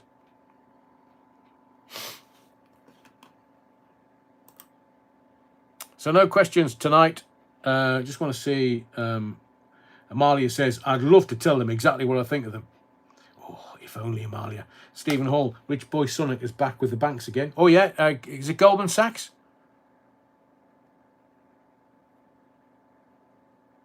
Everyone should add their own box. Can't take us all on. I know, Ian. And neither can the army. So they might have to boat some in on the dinghies that come across from France, from Europe, or the French army and the German army. Can you imagine having foreign armies on this, our sceptred isle home? Oi, oi, oi. I mean, there literally is no way that these idiots think they think they're going to get away with it, but there's absolutely no way that they are. The Ubolo says, just write it in. I know, I'm going to. Write all over the form. Yeah, Foxtrot Oscar, you bunch of bastards. No, I don't think there will be another election. Angelic Inspirations. Do you think the aliens are going to arrive in 2027, 2028? And they go, oh, well, we've now got aliens here who can fly. Very nice. Anybody want to go up in one of the alien aircraft just for a little joyride? Can you imagine the greys? Come here. Hang on a second. What's Kerry saying? We had a lot of protesters in Cannock by me at the hotels. Ooh, really? Amanda Sky, I would write it in, no problem. TMG, Goldman Sachs. Are you talking about Big Mike again? Goldman Sachs. That's brilliant. They have been getting away with it for years, says Bad Wolf Project. Oh, interesting. Ian McGee, there could be cannon fodder. So the aliens land and I mean, have you seen the TV series V? Where the head would open up and they would eat cats and rats and stuff. So we've seen V. So we know what to do, but the gimme grants, and we're using that word so we can get past the censor on here, because and the online safety bill, because you can't talk about anything like that at all. So gimme grants is the new word. Nicholas says, Lord's attendance allowance is £371 per day, according to UK Parliament. Overnight allowances of up to £100 per night can also be claimed by members whose address is outside Greater London. So that'll be for, well, I'll just get a rim boy in, he can do all the hoovering. Yeah, right, bring a pizza with him.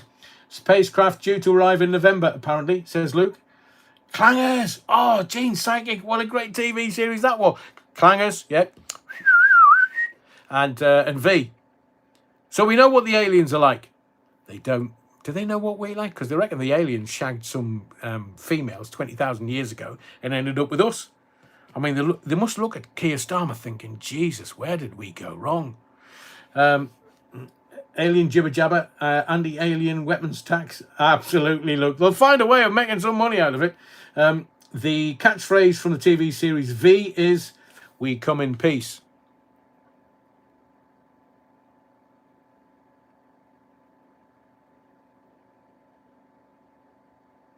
No, I'll let you make the gags up. Ray Norton, the men in the hotels are NATO soldiers.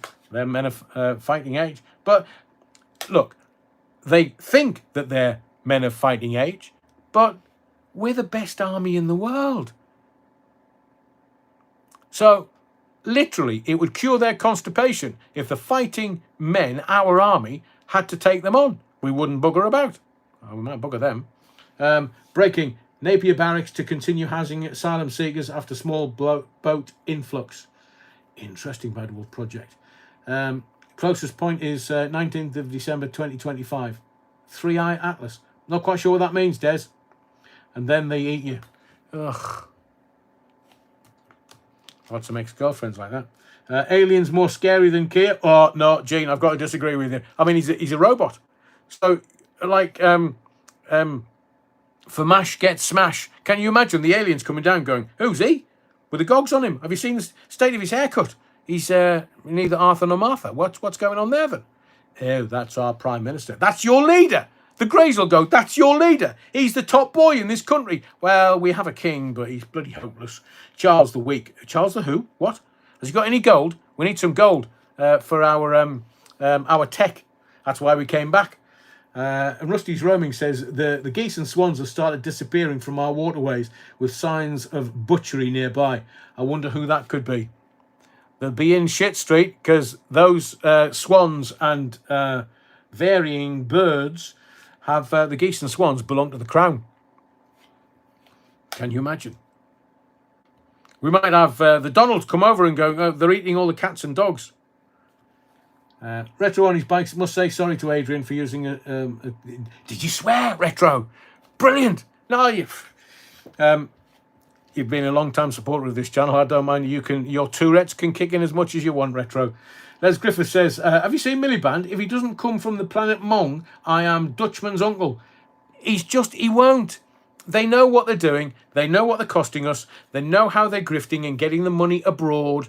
And how it's just all utter shite. But AI is going to improve climate change. Kerry Hawkins, one of the most famous SES members, was the best man at our wedding. Oi, oi, oi, Kerry, wonderful. Retro on his bikes. The ginger growler is a growler. We've seen her at the dispatch box. And King Treble 7 says, I had to put my foot down when my wife told me to stop impersonating a flamingo. So we've, the two pieces of the jigsaw tonight are allotments. They're going to try and get rid of them. And they'll do it slowly because people will rise up. This is not, I mean, we're English and British and we're just very quaint until we're not. And then we're riled up. But brilliant, Les Griffith says, was the SAS man disguised as a cake. And the... do you know, I closed the window for that little shit of a dog. It's obviously thinking, oh, I haven't heard him, so I need to do it louder. So the Labour survey are not acknowledging that they really should acknowledge the immigration. Sorry, gimme-grants. Oh, got to be careful. And that's why there's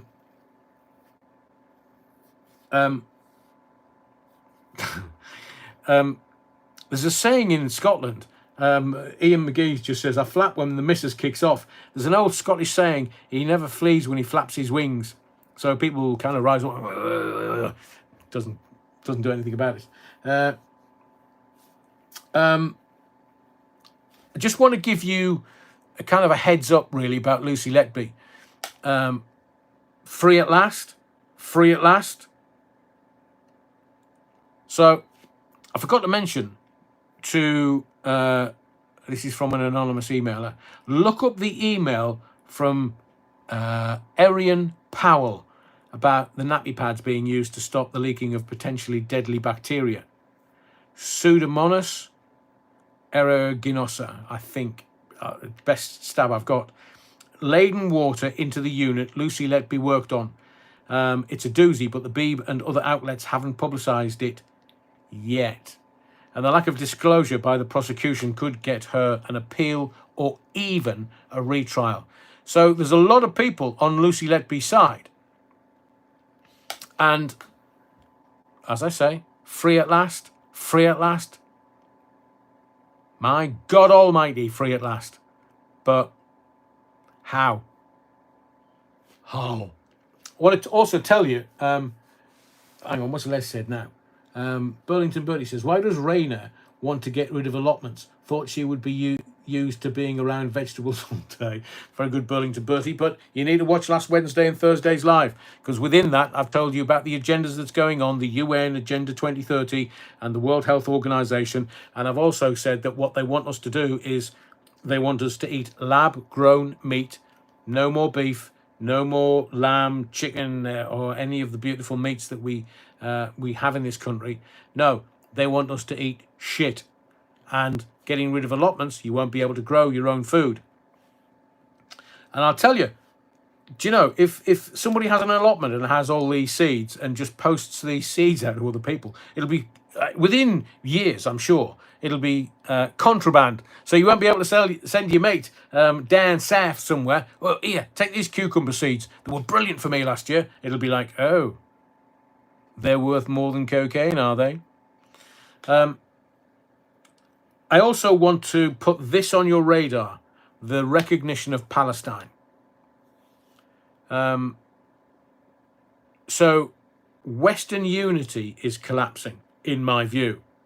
So the growing list of nations willing to recognize Palestine's statehood points to a significant shift in global diplomacy and to the increasing isolation of Israel's position amid the ongoing conflict. I've said to you before, Netanyahu, one of the most evil men ever known on planet Earth, because he just wants to be a war prime minister. When the war's going on, he is not going to end up in court with the Israeli people, charging him with all kinds of nefarious stuff. But what makes the current situation around the Israeli-Palestine conflict particularly unique is the decisions by France, the UK, and Canada to recognise the state of Palestine. This is not occurring in a vacuum. They are unfolding against the backdrop of profound shift shifts in global politics. Most notably, the deepening rift within the so-called collective West. The return of Donald Trump to the White House has heightened tensions between Washington and its traditional European allies, directly impacting the foreign policy priorities of those countries: UK, Canada, France. They're all in each other's pockets. They're all left-wing governments. So the actions taken by Paris and London and Ottawa should be seen not only as a response to mounting domestic pressure and public discontent over the situation in Gaza, but also as a part of a broader struggle to shape an independent and sovereign position on the international stage. It is increasingly clear that the Israeli-Palestine conflict has long ceased to be merely a regional issue. It has historically served as a stage for wider geopolitical rivalry, and the current developments only reaffirm this reality. Thank you, Stuart. As ever, thank you for your support. An unprecedented situation is taking shape. A growing consensus amongst countries representing the global majority is coming into direct conflict with the positions of Israel and the US, which are increasingly seen as stubbornly unilateral and outdated. This is not merely a diplomatic disagreement or a matter of regional instability. It is a fault line in the emerging world order where the Palestinian issue is becoming a symbol of the broader struggle between a rising multipolar world and the waning era of Western hegemony. The danger of the current moment lies in the possibility that the Middle East may once again become the epicenter of a global confrontation at a time when international institutions are losing their effectiveness and the norms of international law are increasingly being ignored. The Israeli-Palestine conflict risks escalating into a flashpoint between the US and Israel on one side and the rest of the world on the other. This presents a threat not merely of regional escalation, but of the emergence of a new front in a broader global conflict. Keep an eye on it. You know I'm never far wrong-ish. Are you aware that, your streaming services, there's a couple of quickies I want to get in. Wow, Rich. My kids, if it's not from a takeaway, it's not food. Daughter won't cook at all, and she's 24. Rusty's Roamings. We are being fed untruths about Gaza. Check out Sahar TV. Will do. Thank you, Rusty's Roamings. Jackie Glasgow. Corned beef, ham or spam may become a valuable commodity for bartering. Hang on a second. I think I need to... I'm not quite sure what the ending of that is, Jackie, but I haven't had corned beef. Corned beef and potato plate pie. My mum used to make this, we call it a plate pie because you use a dinner plate. And she used to make the most amazing pastry and corned beef and potato pies. Oi, oi, oi, oi, oi. I could be about 50 stone if I started having those every day. Kerry Hawkins, I love home-cooked food. Me too. The best. Rusty Roaming says, I can't believe how much a tin of spam is now. How much is it, Rusty's Roamings? Rachel Warning's bike. Spam, spam, spam, spam, spam, spam, spam, spam. I know. Wonderbar. I want to make you aware of China, because China is choking the supply of critical minerals to Western defense.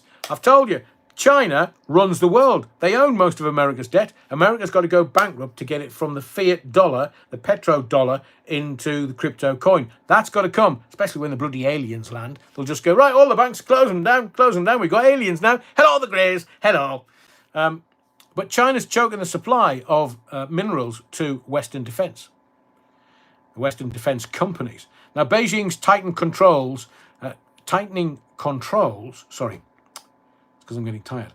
Beijing's tightened controls are a sign of the leverage it has over the US military supply chain.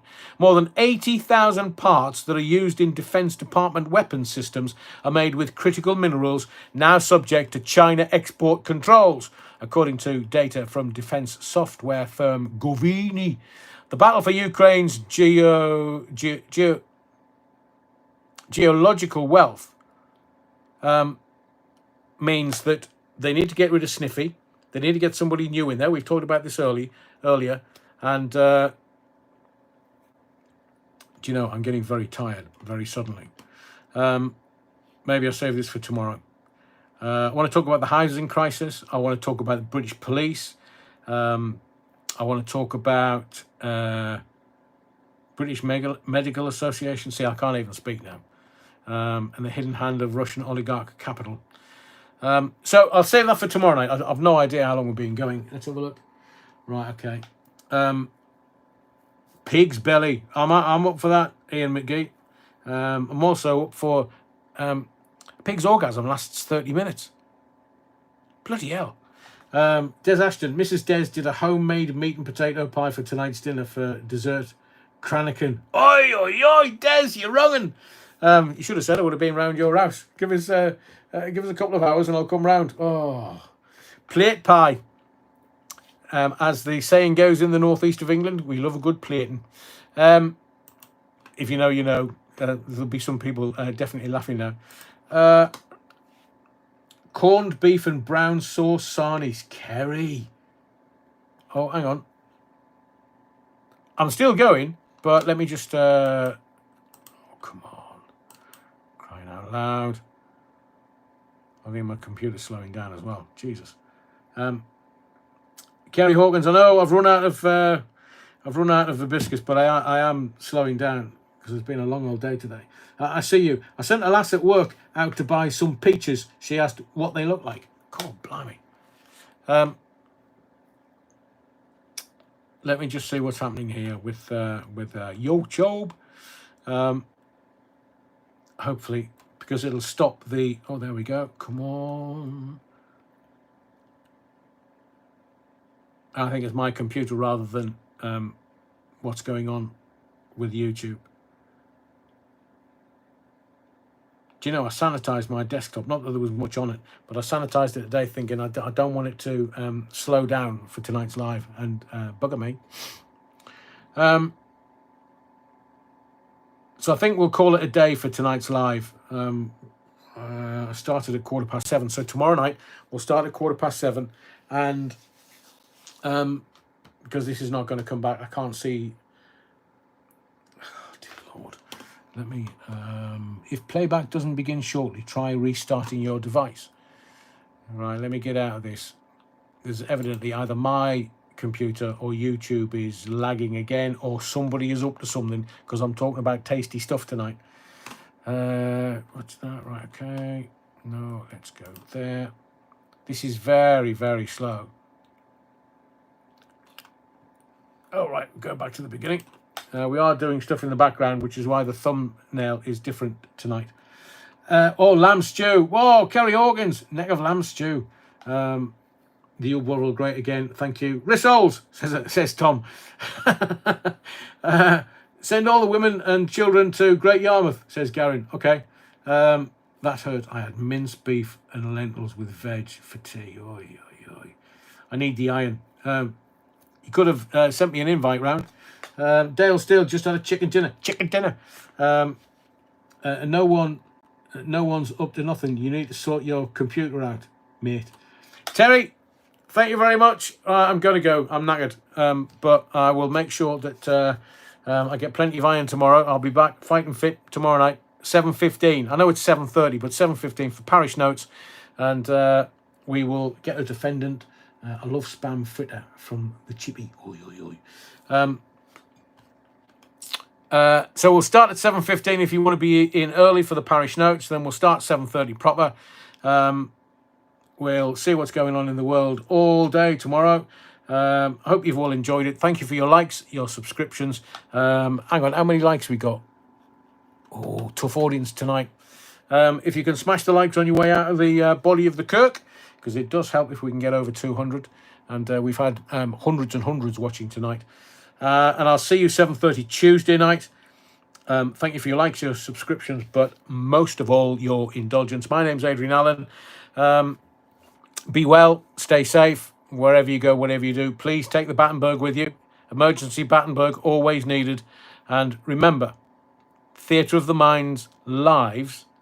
Tonight was 212. Tomorrow it'll be 213.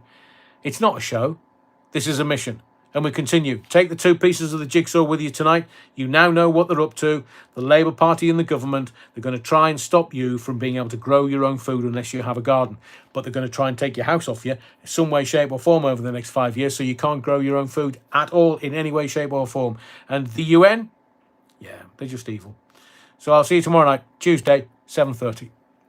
I'll have more good stuff for you.